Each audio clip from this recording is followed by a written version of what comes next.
de Deus. Negar é um modo muito fútil de falar, que ninguém tem como negar a existência de Deus, né? Para negar a existência de Deus, eu até me apoio em Norman Geisler, que é um dos maiores apologetas do século. Ele escreveu um livro, Não Tenho Fé Suficiente para Ser Ateu, né? Porque para negar a existência de Deus precisa mais fé do que crer em algo que está no dia a dia ali, né? Eu negar que não existe água, eu tenho que ter muito esforço, porque a água está aqui, se bebe, né? Então negar a existência de Deus, eu preciso de fé mais do que crer. Mas é bem conveniente que hoje, quando se trata desse assunto, virou moda, né? Então eu preciso destacar aqui que é algo muito importante que pode ajudar quem tem interesse. Quem não tem, não adianta, né? É o tipo de ateísmo. Então vamos definir aqui que tipo de ateísmo nós estamos falando e que o século XXI trouxe. Um ateísmo filosófico, né? Então eu quero destacar aqui 4 tipos de ateísmo. Só um eu diria... um tipo de ateísmo requer um pouquinho de respeito em relação ao que fazem. Sim. Não no que crê. Então o primeiro é o ateísmo filosófico, que é o da moda. É bonito, não creio em Deus, até mesmo porque nós vivemos uma geração do não acreditar. Não acredito na humanidade, não acredito na família, não acredito no ser humano, não acredito que a Terra é redonda, não acredito que o Sol é quente.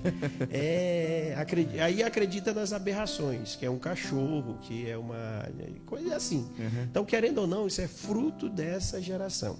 Sim. A primeira coisa a se pensar é que tipo de ateísmo nós temos hoje, principalmente hoje, com muitos podcasts na vida, na rede. E alguns você percebe que fazem desse tema apenas para... porque acham legal, nem ele mesmo crê no que ele diz. Né? E aí o ateísmo filosófico é aquele cara, eu penso, não consigo chegar à conclusão, e aí é mais bonito negar. E aí, para provar esse problema, não da existência de Deus, Deus não tem problema com isso, né? Deus não é uma... Tem uma cena no Peter Pan, né? Peter Pan, lá do desenho infantil, lá e tal, que quando alguém diz, eu não creio em fada, aí uma fada morre. Entendeu?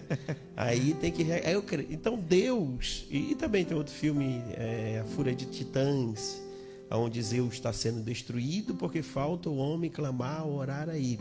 Então talvez é esse tipo de Deus que essas pessoas se referem, que ele não existe, de fato. Quando se trata do Deus da Bíblia, se todos os homens morressem hoje, todos os seres humanos morressem, deixassem de crer, isso não alteraria em nada em Deus. Ele é Deus além da criação, né? Deus, ele não se confunde com a criação. A criação o reflete. A Bíblia diz que a criação revela parcialmente quem Deus é. Então, tem 3 tipos de revelações de Deus para quem quer segui-lo. Primeiro, a criação. Isso está no Salmo 19. Vai dizer que a natureza revela a grandeza, a beleza, a glória de Deus. Paulo, no Areópago, lá em Atos capítulo 17, vai falar disso. Olha, Deus se manifestou por meio da natureza para que o homem tateando pudesse encontrar de um só. Aí ele cita um filósofo chamado Parmênides, né? De um só casal fez todas as coisas e tal. E mesmo ali no Areópago, Areópago era o centro filosófico do mundo. E naquele discurso de Paulo, a Areopagita Damares se converte com outros, tá? E aí ele vai falar da ressurreição, eles interrompem Paulo e diz, não, quanto a isso aí a gente ouve um outro momento. Porque a questão aí tá. Então o ateu filosófico, principalmente um ateu filosófico sem filosofia, que esse é o problema também. Então, porque é muito bom, até vinha pensando no carro, os hereges de antigamente... Cara, valia a pena debater com eles, né, os hereges. Hoje eu acredito que os próprios hereges do passado, vendo os hereges de hoje, eles sentem vergonha, tá? Porque são tão rasas, heresias, tão superficial, que o cara não sabe do que ele está falando, né? E aí, modinha, né? Então, por exemplo, pega alguém aí que é considerado herege pela uma teologia bíblica ortodoxa, tá? E aí nós vamos pegar aí Potílique, cara. Potílique escreveu mais de 5.000 páginas. Tá? Os professores de Harvard aceitaram tirar parte do seu salário para manter Potílic dando aula. Então, quem já leu a teologia de Potílic sabe da profundidade que é. Herege, mas profundo. Sim. Tá? Se eu pego alguém como Bultmann ele estuda 50 anos só o Novo Testamento para provar a desmitologização bíblica. Então vale a pena até ler um herege. Hoje dá até dor de barriga ouvir essas brincadeiras, essas piadas acerca da existência de Deus. Sim. Agora, isso é um ponto muito interessante, que não é de agora, não é a geração do século XXI que descobriu em algum momento que Deus não existe. Não, isso é de sempre. Tá? Então, agora, o que eu tenho para falar disso é o ateu filosófico, que virou moda agora, século XXI, ano 2026, é moda dizer que Deus existe. Inclusive, tem teólogo, tá, que fez uma teologia acadêmica. Primeiro eu prefiro definir que tipo de teologia eu estudo. Né? Uma teologia acadêmica, mais na área da ciência da religião do que o Deus pessoal, e a ciência da religião não permite, né, uma teologia séria, bíblica. Outra coisa, se eu vou tentar entender Deus pela filosofia, eu estou usando um método totalmente errado, porque um filósofo de verdade, ele não conclui nenhum ponto. Porque o cerne da filosofia é perguntar. Sim. E não responder. Então, e por isso que já é muito água esse ateísmo filosófico, por isso. Porque ele vai usar a filosofia quando o método que ele está usando é impróprio para provar alguma coisa. Porque nenhum filósofo de verdade se propõe a responder. Um filósofo é exatamente bom porque começa e termina com pergunta. Sim. Eu diria, quem se propõe a responder é a teologia. E aí eu preciso saber que teologia eu estou usando. Eu estou usando uma teologia bíblica ortodoxa? Ou eu estou usando uma teologia acadêmica? Eu estou usando uma ciência da religião. Tá? Segundo tipo de ateu é o ateu da maldade do coração, o homem perverso, como está lá no Salmo 14, está escrito: diz o maligno no seu coração, não há Deus. O homem é mau, né? Então ele não há Deus, né? E não é de agora também. Eu posso dizer, então, em relação ao ateísmo, a existência de Deus, é desde o Éden. No momento que Eva decide ouvir a voz de Satanás, e ali já é uma espécie de ateísmo, porque ateísmo não é só eu dizer que Deus não existe. Não existe. Tem muita pessoa que diz que Deus não existe, mas pratica, vamos dizer, o cristianismo mais do que alguns cristãos. Sim. De onde eu até admiro aquela frase: Deus prefere um ateu convicto do que um cristão hipócrita. Sim. Entendeu? Então, ali começa, porque o ateísmo é isso. Então, esse ateísmo da maldade do coração, ele diz: no seu coração não há Deus, e pronto, ele se torna. Nós vamos pegar isso lá no Éden, nós vamos pegar o Caim. Cara, Deus está falando com o Caim. Ali é uma espécie de ateísmo. Deus está te dizendo: olha, o mal está no teu coração, está te cercando, tem jeito. Não quero saber. Aí quando Deus pergunta: cadê teu irmão? Porventura eu sou... Ali é um tipo de ateísmo disfarçado. Sim. Aí nós vamos encontrar o Nimrod, né? O arquiteto da Torre de Babel, que a Bíblia vai dizer um caçador de Deus. Ali o caçador de Deus quer dizer opositor. E isso é um ateísmo. Sim. Tá revoltado, eu sou revoltado, o Caim revoltado com Deus por causa do seu irmão, da oferta, e quer saber, eu não quero saber de Deus. Então isso é uma espécie de ateísmo, né? de alguém de dentro da casa. Sim. Tá? E o Nimrod, semelhante. Não, eu me torno meu próprio Deus, eu torno meu próprio sistema. E aí nós vamos ver pela Bíblia também, quando chegamos nos faraós. Essa é a pergunta. Quando Moisés diz: olha, o Senhor Deus mandou tu liberar o povo. Ele pergunta, e essa pergunta é uma pergunta de um ateísmo da maldade do coração. O faraó é mau no coração. Sim. Aí ele pergunta: quem é Deus? Quem é? Eu quero saber quem é. Foi a pior pergunta que ele podia ter feito. E Deus prova quem ele é. Mas mesmo Deus provando, que é aí que eu quero dizer. Para quem não quer, não importa o que Deus faça. Mesmo depois de as 10 pragas, e o faraó continua com o coração endurecido. E uma coisa muito interessante, não é Deus que endurece o coração de faraó. Tá? Não é Deus que endurece o coração de faraó. É a própria maldade humana. E isso segue. Né? Nós vamos encontrar mais na frente no livro de Daniel. O Nabucodonosor, ele diz, não há Deus igual a mim. Ou seja, nem os próprios deuses que ele cria, ele acredita. Não há. Então esse ateísmo pela maldade do coração, ela é muito comum na humanidade. O cara é mau, perverso, né, cruel, e não tem Deus. Eu não dou satisfação a Deus e a ninguém.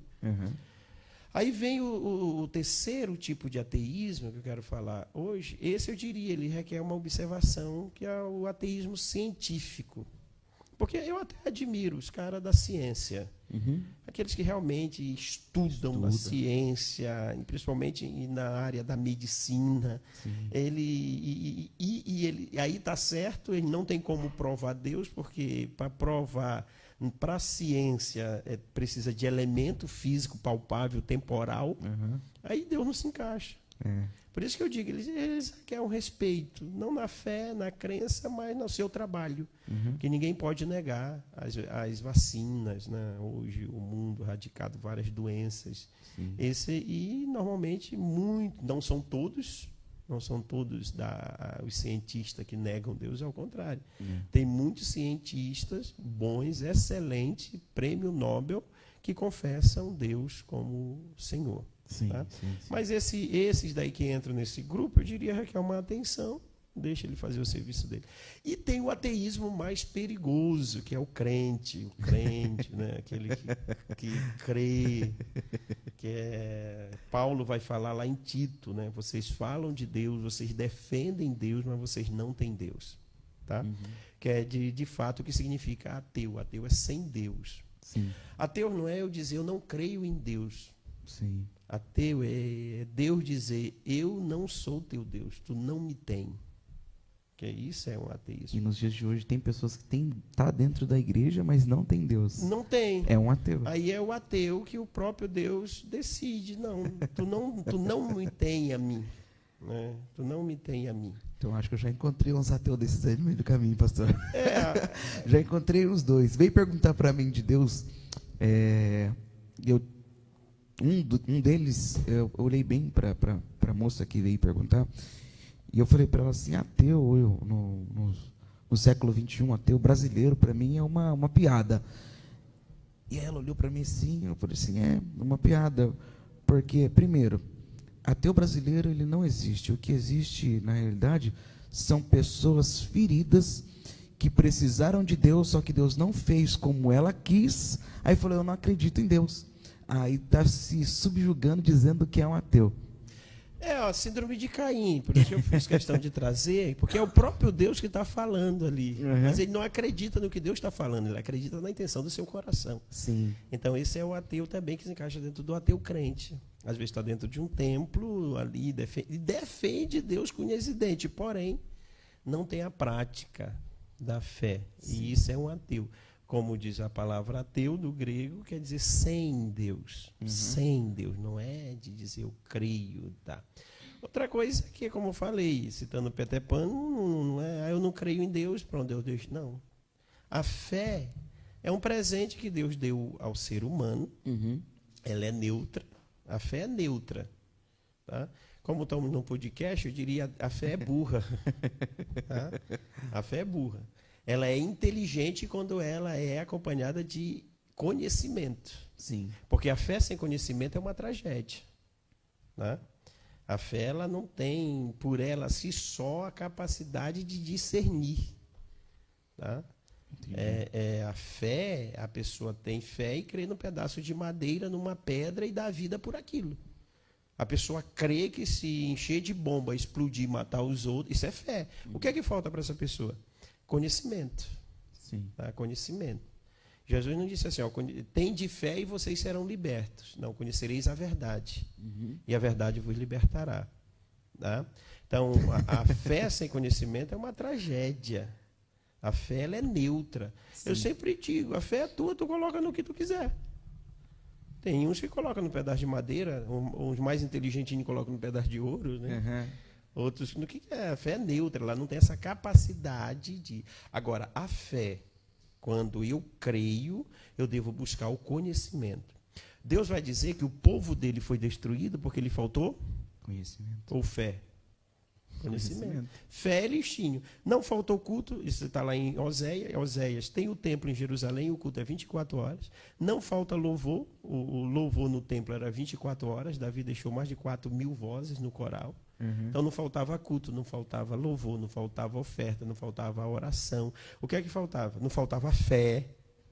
O que é que faltava? Conhecimento. Tá? Então a fé não é a razão para alguém crer e Deus existe, não crer, Deus deixa de existir. Não, porque Deus não é conhecido somente pelo viés da fé. A fé é um elemento da qual o homem pode utilizar para ter um relacionamento com Deus. Tá? A fé não é tudo, não. Tá? A fé ela precisa ser acompanhada de obediência, a fé, para ela funcionar. Como é uma fé funcional? Basta ter fé? Não. Se bastasse ter fé, os demônios estavam todos salvos, porque não tem ser humano que crê mais do que qualquer demônio. A Bíblia diz que eles creem que estremecem. Então, a fé ela é acompanhada de obediência, de confiança, de esperança, de confiar. Às vezes vai faltar a sua fé pela circunstância, mas a tua obediência e perseverança te dará um resultado. Sim. Mas se não crê, não recebe de jeito nenhum. Não. A Bíblia diz que Sara não creu. E Abraão creu contra a esperança. Abraão manteve a fé, mas não tinha mais esperança. Mas o Isaac nasceu. A Bíblia diz que quando o anjo fala para o pai de João Batista, como é o nome dele? Zacarias. Ele não creu. Né? Ele não creu. Mas por que ele recebe o milagre do filho? Porque ele era perseverante. É tão tal que ele não creu que a Bíblia fez questão. Porque tu não creu no que o anjo te falou, tu vai ficar mudo. Ok? Então, a fé, ela não basta crer, porque a fé... Outra coisa interessante, a fé não cria. Tá? A fé, ela não cria nada. A fé, ela descobre. Tá? Então, se eu disser que eu creio que esse copo de água é um Deus e ele vai me salvar, não faz desse copo um salvador, porque a fé não cria. Tá? A fé não cria nada. A fé descobre. O papel da fé é trazer luz sobre algo que já existe. Eu estou num quarto escuro, não estou enxergando nada, eu vou usar a luz, a fé.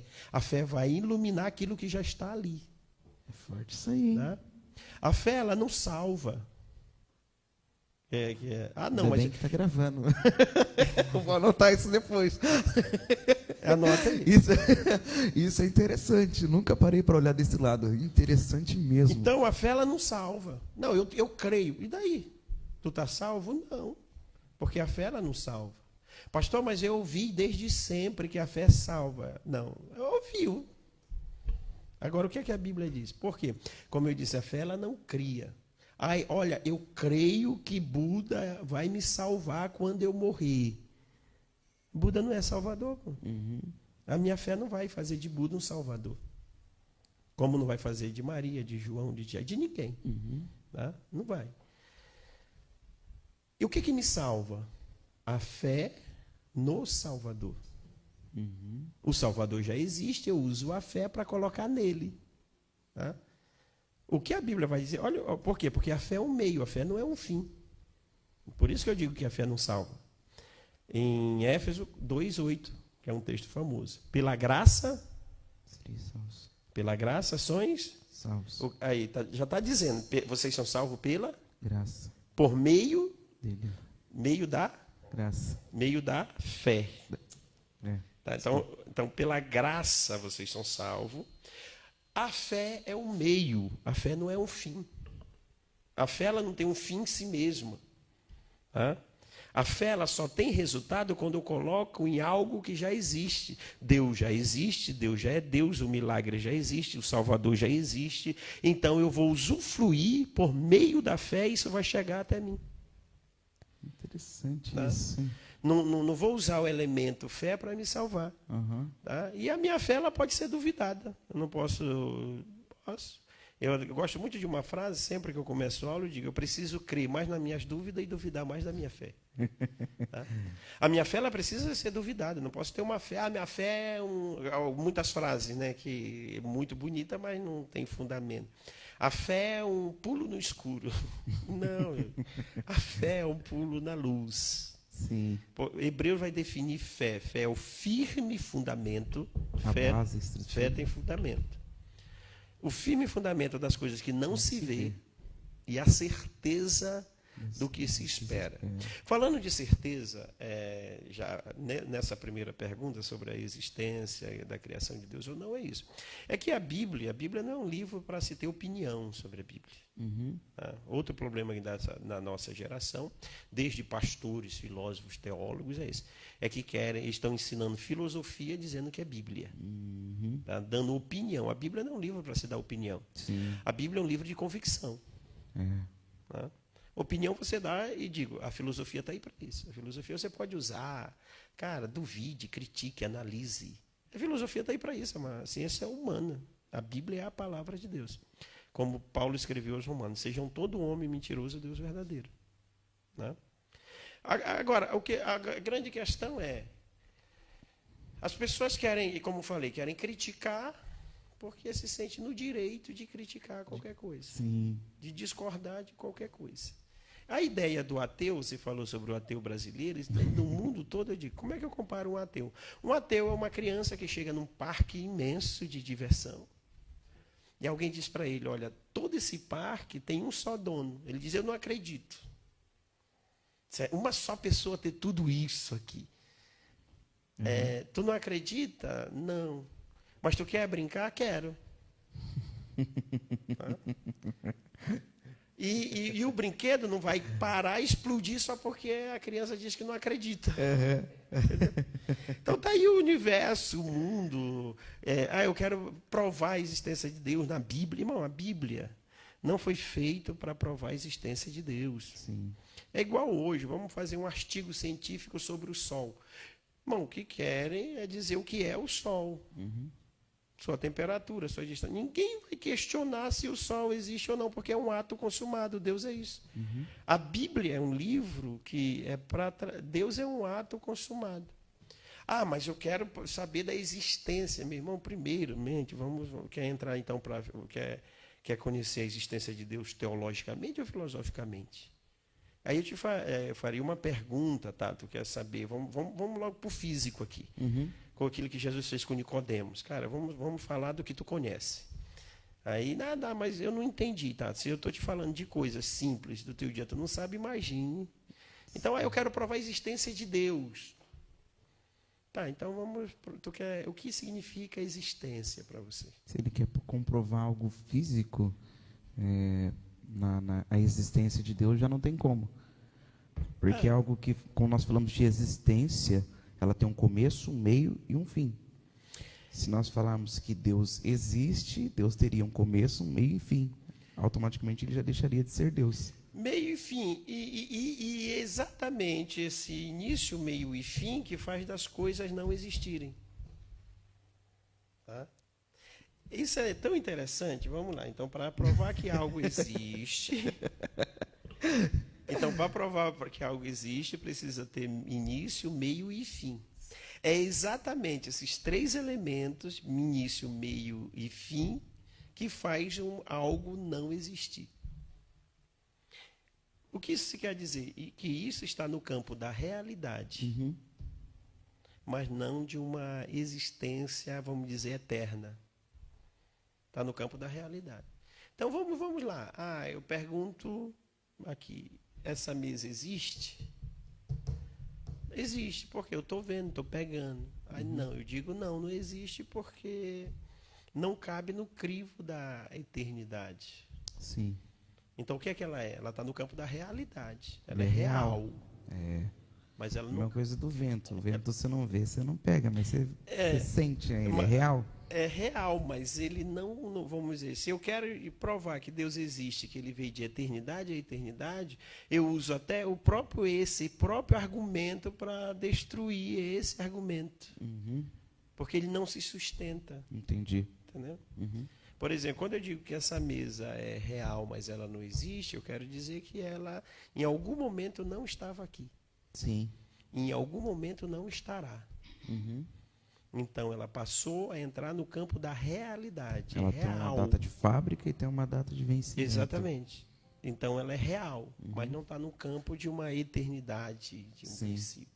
Então, partindo desse pressuposto, e aí entra a grande questão. Então, o mundo todo que nós conhecemos não existe. Aí eu lhe diria, sim, não existe. Entendi. É real. Aí vamos para uma premissa científica, teológica e até filosófica. Por isso que a gente precisa entrar nos campos as dimensões de entendimento. Uhum. Tudo aquilo que foi criado dentro do tempo físico e espaço está dentro de uma data de validade. Sim. Então não tinha antes, passou a ser, em algum momento deixará de ser. Existir. Então passará pelo campo da realidade, mas não permanecerá. Na linha da eternidade. Na linha da eternidade. Tá? E aí é onde Deus não se encaixa. Tá? Se ele fosse explicado, ele já não deixaria de ser Deus. E é aquela coisa, Deus, eu diria assim, e como é que eu sei? Deus é revelado. Cara. Uma coisa simples, muito simples. Deus é revelado. Sim.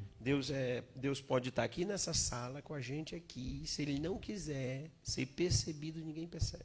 Sim. Né? Ninguém percebe.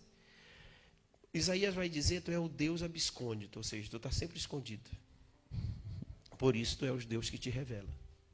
Paulo vai dizer, ó, tudo que sabemos foi Deus que se revelou, nós não sabemos nada do que Deus nos. Então, eu diria que é uma piada mesmo, alguém dizer Deus existe ou Deus não existe. Deus é um ato consumado. Né? Um ato consumado. Ah, mas eu não creio. A tua fé não define nada. Não define eu nego Deus. Não define nada. Uhum. Eu creio em Deus. Não faz Deus ser maior nem menos. A fé ela vai servir para me alimentar. E não Deus. Né? Eu crendo ou eu não crendo, ele não vai deixar de ser Deus. Não vai mudar isso. Não altere nada. Né? Não vai mudar. Então, esse ateísmo é uma brincadeira, é uma piada, principalmente eu usando aqui a própria geração moderna. Uhum. Se vai lá para os primórdios da humanidade e tal, vamos dizer, os caras que pensavam mesmo, né, os filósofos aí. E aí todos eles, os grandes filósofos, eles chegaram que uma conclusão que existe algo além do Logos. Existe um ser supremo, eles falam. Além dos pensamentos, né? Então, por isso que eu acho muito superficial esse ateísmo moderno. Por mais que esses filósofos, eles não saberiam explicar Deus, eles sabiam que eles falavam que existia um ser supremo, né? Platão, se não me engano, Aristóteles vai dizer, todas as coisas são movidas por um motor, e existe um motor que não é movido por nada, né? Não é movido por nada. Então, eles têm esse entendimento com mais clareza. E eu diria que é alguém que vale a pena, ser estudado e ler os próprios questionamentos. Porque esse questionamento é uma condição humana. Sim. Tá? Uma condição humana. E a condição humana não pode ser determinista acerca de Deus. Tá? Outra coisa, cara, eu quero ser um crente em Jesus Cristo. Eu preciso definir o que é eu ser um crente. Eu creio na Bíblia como minha única regra de fé? Sim. Pronto. Não, eu sou crente, mas a Bíblia eu acho o quê? Amigo, você não é crente. Não, você não é crente, você é um aventureiro. Tá? Aí eu sou cristão, uma modinha, né? Eu aceitei Jesus, mas eu preciso de Jesus mais. Não tem Jesus mais. É Jesus, ele é suficiente. Se Jesus não é suficiente para uma pessoa, ela ainda não se converteu a Jesus Cristo. Se a Bíblia não é a única regra de fé para essa pessoa, ele ainda não é um cristão que crê na palavra de Deus. Convertido. Tá? Ele é fruto do tempo. E ele tem direito de pensar o que quer. Como eu estou dizendo, a fé é sua. Você coloca no que você quer, do jeito que você quer. Sim. Pronto. Então aí, já pegaram aí? Anota aí, vão mandando suas perguntas aí. O pastor Wilson está aqui para te responder, esclarecer essas dúvidas. Pastor Wilson, quem foi a esposa de Caim? Existiu realmente mesmo uma outra família ali, ou só Adão e Eva mesmo? Como eu creio na Bíblia, eu creio na Bíblia a palavra absoluta, eu creio na Bíblia, né, creio na Bíblia, não é só uma questão de crer cegamente. Eu, na minha biblioteca, eu tenho mais de 1.500 livros, né? Isso todo tipo de livro. Eu tenho todo tipo de livros na minha biblioteca, todo tipo de literatura. Tá? Então eu não leio só você crê na Bíblia porque você lê só a Bíblia, não.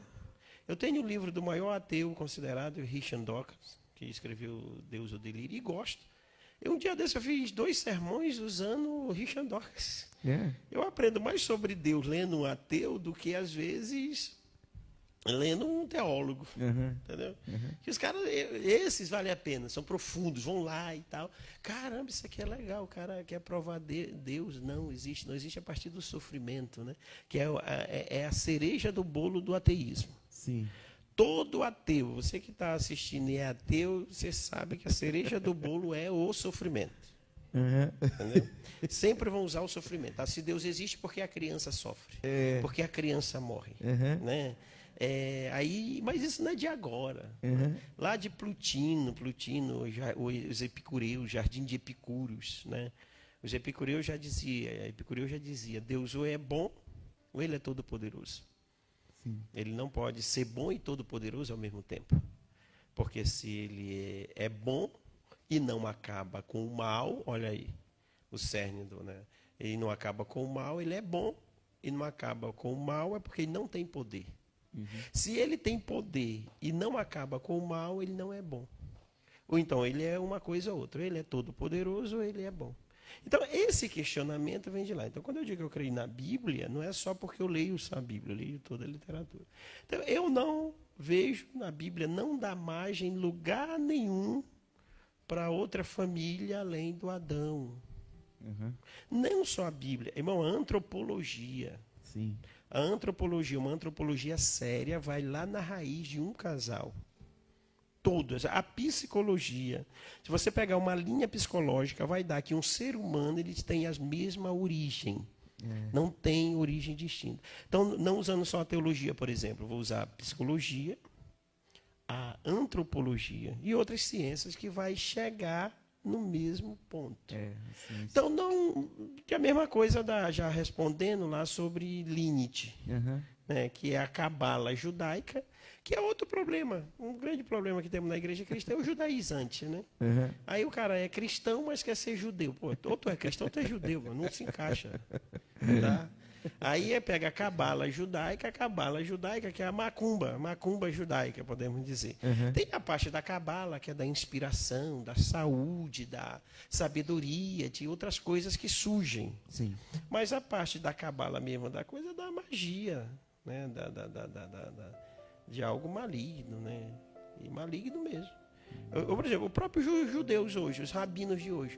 O cara pega uma galinha, corta o pescoço dela, passa sobre a cabeça, mas não crê no sacrifício de Jesus. Sim. Isso judeu, rabino mesmo, formados hoje, né? Então, para você ver a ignorância que é em relação a isso. Sim. Aí eu não creio que Jesus morreu na cruz do Calvário para perdoar meus pecados. Numa cidade, vamos dizer aqui, como São José dos Campos, que é a quinta cidade do mundo, classificada, né, tecnológica do mundo, a primeira do Brasil. Aí eu passei de manhã aqui no cemitério aqui do lado, tá lá um monte de galinha cortada lá, galinha literalmente. Sim. Então você vê que a fé é o ato de fé de diversa maneira. Então não acredito em que teve Adão e Eva, mas outra família. Não. A esposa de Caim Foi uma das irmãs. Simplesmente. Não, uma das irmãs, depois que ele foi embora. Mas aí, irmão, às vezes dá até raiva. A pessoa pega ali o texto. Não, mas ele saiu daqui e já encontrou a esposa. Não. Irmão, tá aqui no. Irmão, a Bíblia não está numa ordem cronológica. A Bíblia é uma narrativa. É uma narrativa. Aquele texto ali é narrativo. Uhum. Então não é que porque está ali que ele sai e vai para a terra de Nod, já encontra a esposa já estava lá.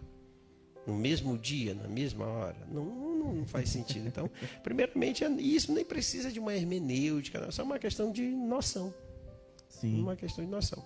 Então, não vejo, não tem. A Bíblia não abre espaço. A Bíblia não abre espaço para uma outra família. Não abre espaço para isso. Tá? As especulações, sim. Não, é que eu li o livro de Enoque. Irmão, vai ler o livro de Enoque. Aí complica. Como eu estou dizendo, quando eu digo que eu leio outra literatura, eu tenho todos os pseudopígrafos da Bíblia. Tá? Sobre a irmã de Caim, a irmã de Abel, quando eles saíram do Éden, que foram para a beira do oceano, morar dentro de uma caverna, comer figo, e dali por diante. Tem todas essas histórias. Então, quando eu vejo alguns supostos teólogos ou ateus, ou alguém que quer... vão tirar essas histórias daí. Esses livros existem, estão escritos hoje, né? Chama-se epígrafos e pseudopígrafos da Bíblia. Tem tanto do Antigo Testamento quanto do Novo Testamento, e grandes coisas. Tá? Só que a Bíblia em si não dá margem para isso. Não dá margem para isso. Eu acredito sim também que uma de suas esposas, uma esposa de Caim, seja uma de suas irmãs ou sobrinhas, porque a Bíblia não dá tempo, não diz que ele saiu, já foi para lá e já casou com a pessoa, né? Não dá essa margem de tempo, né? Não disse que foi daqui 5 anos, 1 ano, né? A Bíblia está narrando, você está narrando, olha, Caim saiu dali, foi para Nod e tal, cidade, já encontrou cidade lá. Não, ali já é apenas uma narrativa, né? Uma narrativa daquilo, e não literalmente ali de um dia para a noite. Então, já esclarecendo para você que está aí, fique com a Bíblia. Se Bíblia está falando que Adão e Eva realmente é só Adão e Eva, não teve Lilith, não teve outras famílias para lá, né, pastor? Mas quando se trata de família, né, família, hoje em dia a família tem a família de um, né? Inclusive tem um plano do governo, você que é unifamília, né? Unifamiliar. Então, as novas configurações ou ressignificações das coisas. Bom, nós estamos vivendo tem um escritor que eu gosto muito que chama isso de sociedade líquida, onde eu quero viver livre, leve e solto. Ou seja, eu não quero nada concreto. Sim. Por isso que os relacionamentos estão indo por água abaixo. Eu não quero me comprometer. Eu quero ter um relacionamento, mas eu não quero me casar. Se eu me casar, tu mora na tua casa, eu moro na minha, a gente se vê final de semana. Eu quero um emprego, mas eu não quero um patrão. Entendeu? Então, isso é fruto dessa geração. Aí vamos para a Bíblia, que isso é muito sério. Isso Paulo vai chamar de filhos do tempo. Lepós, cruéis, insanos, ferozes. E a gente tem que ter muito cuidado com isso. E a igreja não está livre desta bestialidade selvagem do homem cruel, uma terra fértil para manifestação do maligno. Entendi. Vamos lá. O dilúvio de Noé, o senhor considera assim, vendo o seu ponto de vista, na luz da palavra, ele foi mundial ou foi regional, apenas ali naquele lugar, naquele espaço? A Bíblia diz que até o mais alto monte da terra foi coberto, né? Então eu acredito piamente na Bíblia. Então foi universal. Até mesmo porque tem provas também arqueológicas, né? Dos montes mais altos, lá cadáveres de peixes. Então, universal. Tá? Universal, acredito também, Adalto Lourenço, que foi um cientista da NASA, pastor, inclusive tem um livro que eu recomendo, Como Tudo Começou. Acredito que ali não foi, porque a Bíblia está na Bíblia. Não houve só chuva, cara. A Bíblia diz que a terra se parte. A Bíblia diz que as comportas do fundo da terra se abrem e jorram água. Então, de acordo com Adalto Lourenço e outras linhas da ciência, até o dilúvio, a terra, os continentes se separam no dilúvio. Até o dilúvio era uma só. Né? Que aí vem outro tipo de ciência, carbono 14, bilhões e bilhões. Irmão, e você vê que a própria terra, o que está na terra, você vê que não tem esses bilhões e bilhões, não a terra habitada. Acredito muito, amo, admiro a ciência, parabenizo, mas eu prefiro ficar com algo mais perto da Bíblia. Sim. Que a terra era uma só, e é no dilúvio, porque se você ler o texto lá, diz que a terra se abre. Então, o dilúvio não é só chuva que cai, é água que sai de debaixo da terra. A terra se abre, está no texto bíblico. Tá? Interessante. Então não cai só de cima, vem também de baixo. Exatamente. Nós podemos até ler esse texto, né? Nós podemos ler até esse texto. Isso é interessante. Tá? Aí já fica até para... E aí eu gosto muito do Adalto Lourenço. Primeiro, o cara trabalhou na NASA. Muitos anos, né? Muitos anos. É um dos livros mais abençoados que eu tenho, assim, né? Deixa eu só pesquisar aqui. Que bênção, isso é interessante.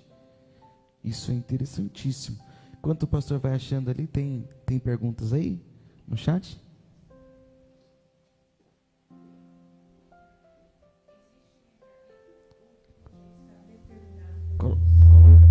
Aí, liberou para você. Existe o livre-arbítrio ou tudo já está determinado por Deus? Pergunta de Odilei Rosa. A gente já responde, mas vamos lá para Gênesis 7:11. Está aqui no texto bíblico sobre isso, que é para a gente não atropelar a nossa. Gênesis 7:11. Porque alguém acha que só choveu 40 dias, né?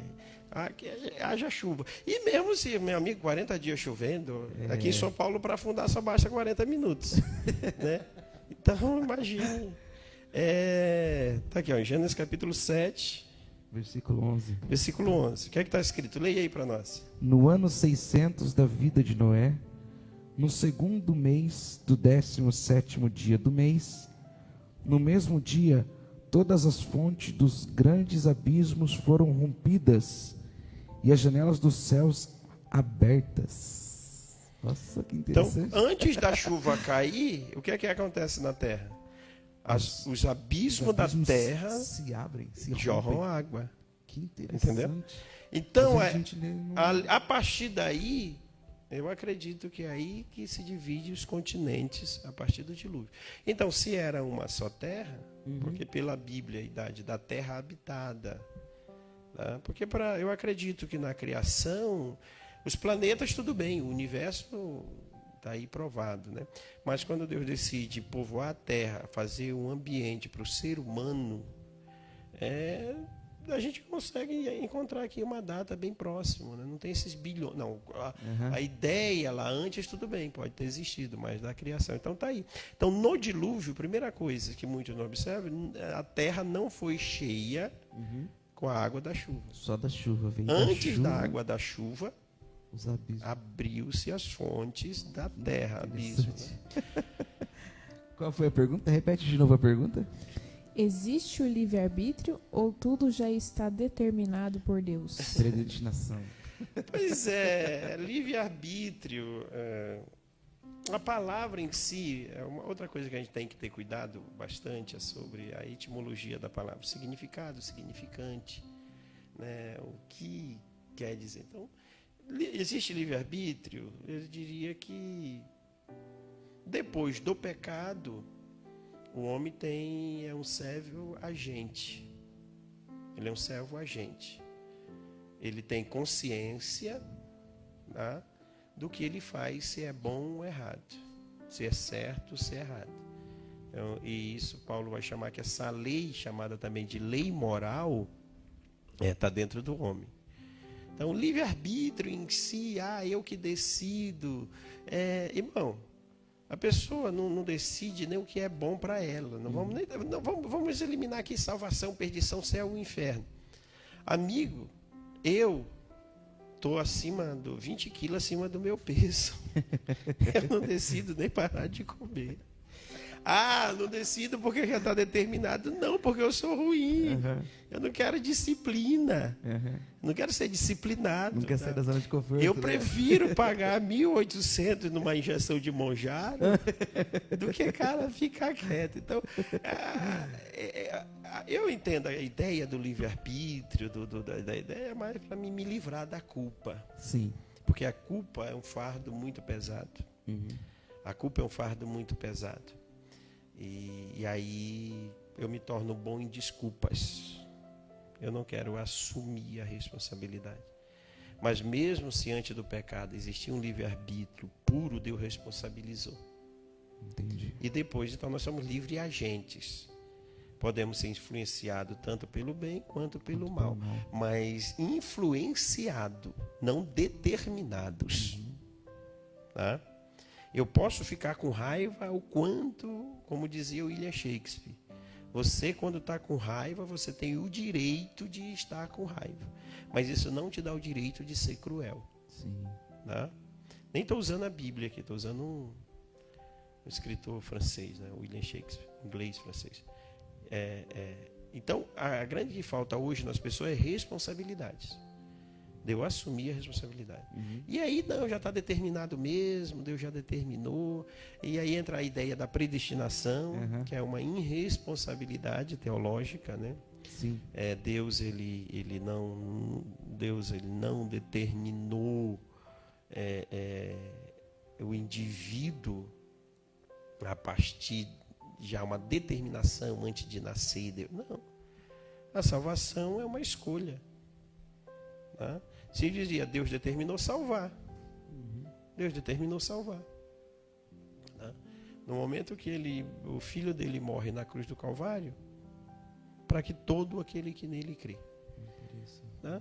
Então, como o homem se perdeu por escolha, é salvo por escolha. Por escolha. Tá? Interessante. Não, mas a Eva que comeu o fruto. Não, você come o fruto todo dia. A missionária Rosane tem uma pergunta? Pode fazer.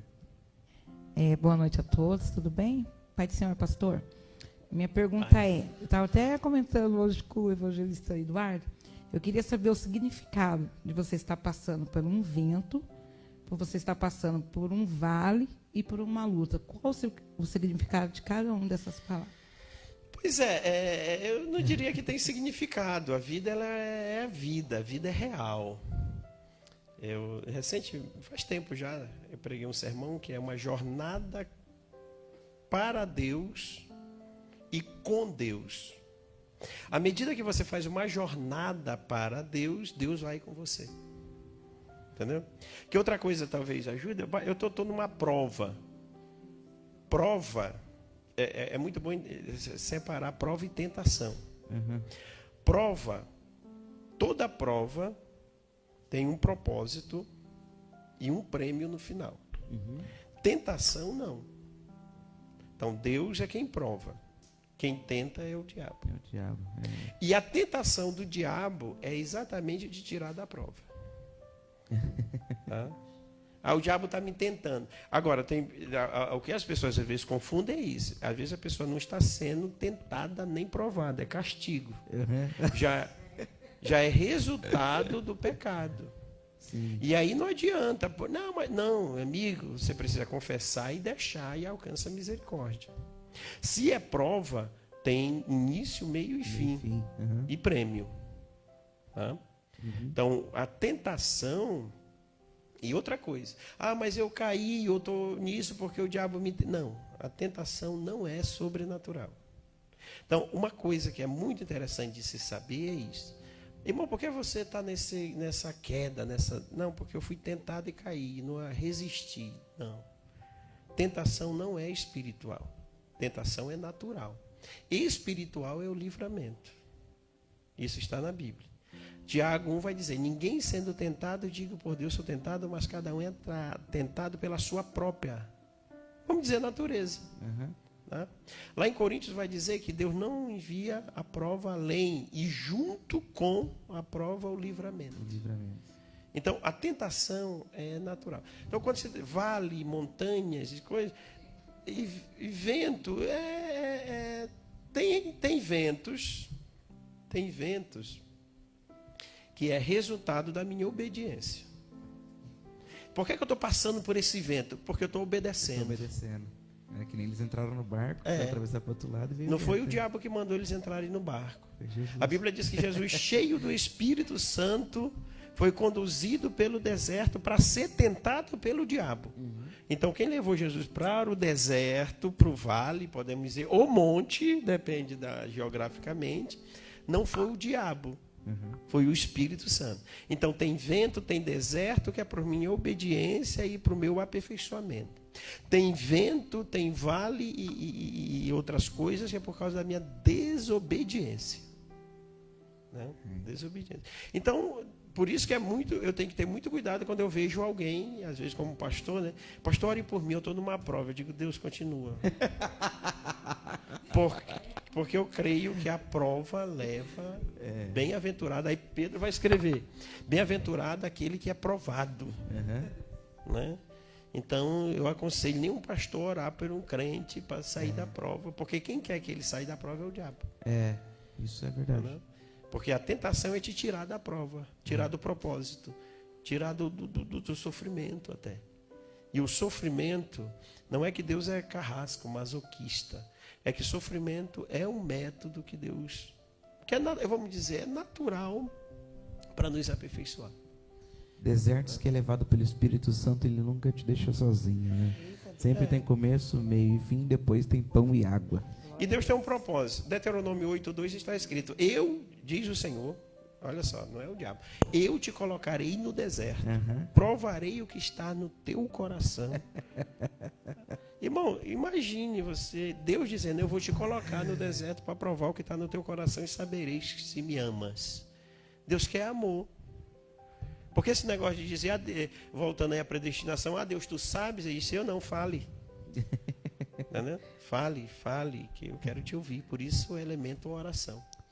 Eu tenho uma última pergunta, e aí deixo para depois elas perguntarem.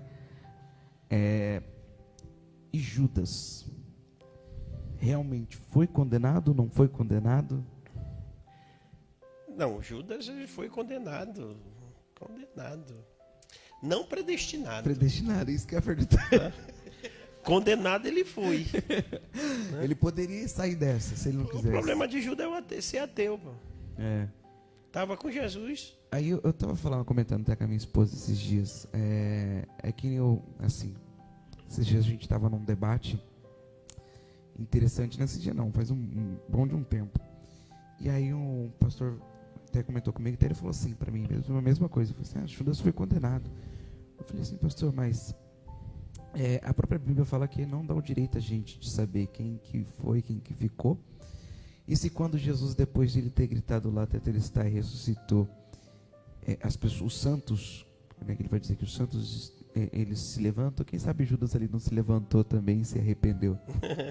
Fiquei até pensando, conversando com ela, assim, né? Fiquei até conversando. Falei, aí complica a gente falar depois. Você acha que teria essa possibilidade ou não? Não acredito. Não acredito nessa possibilidade, porque, irmãos, é uma palavra muito boa, evangelista, sobre isso, que a gente deve até ter cuidado. Quem somos nós para julgar? Eu tenho assim, como é que eu falo? Nós somos luz, sal, salvos, perdoados. E Deus deu esse direito, sim, de nós sabermos quem vai ou não à luz do que a Bíblia está escrita. Que é outro problema. Mas eu não posso. Irmão, cara, já aconteceu e está acontecendo. Há anos atrás, acho que uns 2 anos, um músico aí famoso estava com uma amante lá no hotel. A esposa chegou, ele pulou e morreu. E alguém questionou que ele não foi para o inferno. Meu irmão, a Bíblia diz assim, vocês hão de julgar os anjos. Então, eu não posso me omitir da minha responsabilidade. Cara, eu leio a Bíblia como minha regra de fé. Sim. Não é que isso não me faz melhor. Isso me faz consciente da minha responsabilidade. Tá? Paulo vai dizer, aqueles que habitam com vocês e vocês ainda aceitam, vocês são pior do que eles. Uhum. Então, isso não justifica um crente se omitir da responsabilidade. Quem é você para julgar? Alguém que Jesus diz, eu te coloco como luz, como testemunho e te dou essa autoridade. Agora, se eu não pratico a Bíblia, aí eu tenho que ficar calado. Tá? Porque aí nem eu mesmo sei se eu vou ser salvo, eu vou saber se Judas foi ou não. Agora, pela Bíblia, Judas foi condenado, e não era porque ele era predestinado, é porque ele era, vamos dizer, o que aconteceu com Judas, irmão, não aconteceu só com Judas, acontece hoje. Uhum. Eu vou te falar algo muito interessante sobre isso, que as pessoas estão brincando, arrependimento e remorso. Uhum. A Bíblia diz que Deus ele ama perdoar. Ele não ama o pecador. Ele ama perdoar. Tá? Que é outra frase, talvez devido ao tempo, mas quem sabe a gente volte aqui por causa dessas frases. Uhum. Ah, Deus ama o pecador e aborrece o pecado. Não, Deus não ama o pecador, cara. Ele ama perdoar. Perdoar. Está na Bíblia que ele ama perdoar. Não o pecador. Deus não ama pecador. Ele ama perdoar. Aí ele ama o pecador, mas aborrece o pecado. Isso não se separa. Uhum. Outra coisa é que Deus não negocia com o pecador. Ou ele perdoa ou ele pune. Tá? Então o que aconteceu com Judas é o que acontece com hoje. A pessoa peca e ao invés de confessar e deixar, tenta resolver. Uhum. Então Judas, ele entra por um remorso. O remorso, ele é muito confuso com arrependimento. Só que eu vou tentar explicar o mais simples possível. Quem se arrepende? Eu sou um pecador e falhei. Eu sou um miserável. Me perdoa, Deus. Remorso. Poxa, por que eu falhei? Eu não podia ter falhado. Eu sou bom demais para ter falhado. Então eu vou resolver meu problema. Por isso eu não devo satisfação para ninguém. Para pastor, para ninguém. Eu mesmo vou resolver. É o que Judas fez. Ele vem de Jesus. Aí depois vem o remorso. E diz, deixa que eu resolvo. Foi lá. Eu sei que eu traí sangue inocente. Eu vim devolver. Os fariseus disseram, não, o problema é teu. Uhum. O que ele deveria ter feito? Se arrependido. Ele disse, não, vou continuar resolvendo. Comprou uma corda, né? Pendurou na árvore, estava tão pesado que quebrou. E não morreu enforcado. Judas não morreu enforcado. Ele caiu em cima de uma estaca e foi partido ao meio. Né? Aí que está. Então, não temos como... Ah, não, quem é que sabe? A Bíblia diz, está condenado. Uhum. É muito simples entender céu e inferno. Eu diria, já vamos terminar, né? Pastor, qual é o critério lá no juízo final? Irmão, é simples. Eduardo, né? Uhum. Deus vai dizer, Eduardo, bendito filho do meu pai, tomai o céu por herança. Aí tu pergunta, Deus, mas por que eu estou recebendo o céu? Aí Jesus vai dizer para ti, não, porque tu era da Assembleia de Deus. Não, porque tu era da Batista. Não, porque tu cria nos dons. Não, nada a ver. Isso é para nós. Isso é para nós. O critério que está na Bíblia é, tu era pecador, te arrependeu dos teus pecados e aceitou o Salvador. Simples. Aí eu gritei, aí por que eu vou para o inferno? Porque tu é pecador, nunca te arrependeu e não aceitou o Salvador. Não é de que religião eu sou, de que denominação eu sou, de quantas obras eu fiz. Não. Pela graça sou salvo por meio da fé. Isso não vem de vós, é presente de Deus. Não vem das obras para que ninguém... Pronto. Então por que eu sou salvo? Porque usei a fé salvífica, porque existem 4 tipos de fé na Bíblia. Uhum. 5 até extra, mas são 4. Eu usei a fé salvífica para colocar exclusivamente no Filho de Deus. É diferente da fé do milagre, é diferente da fé sobrenatural, é diferente da fé como dom e é diferente da fé natural. Tá? Então o elemento é esse. Enquanto as pessoas estão questionando um monte de coisa, bendito filho, mas por que tu perdoa ele? Porque ele é meu filho e voltou para casa, parábola do filho pródigo. Por que ele entrou no céu? Porque ele estava perdido, aí ele disse para o irmão mais velho: pai, mas por quê? Ele disse: porque este teu irmão estava perdido e foi achado. Estava morto e reviveu. E o que gerou tudo isso? Arrependimento. Nada mais, nada.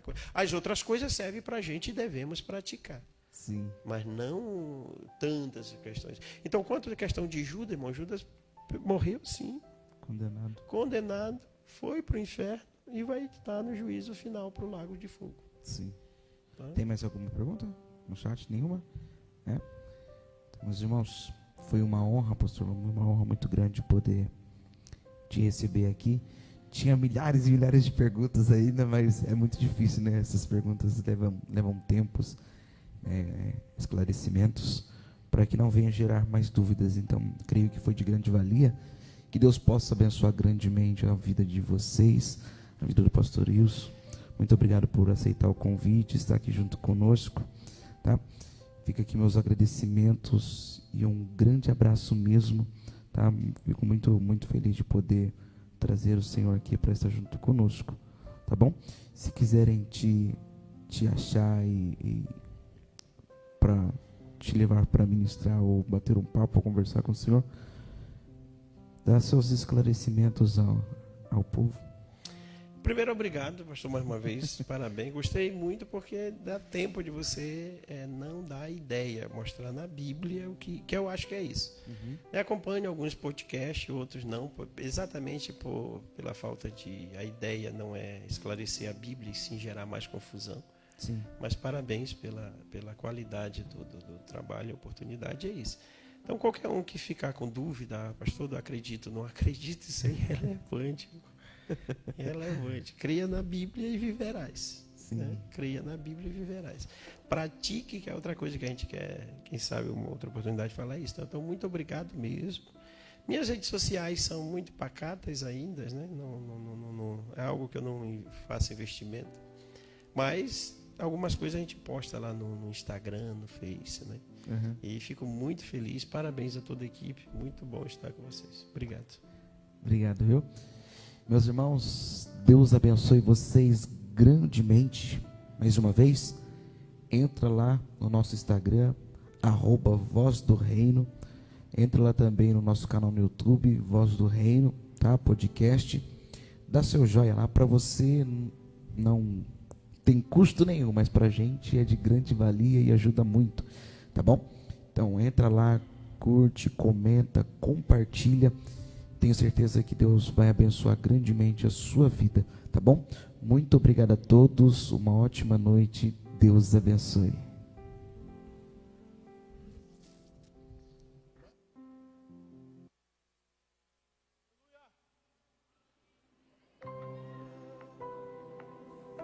Nós te amamos, Pai.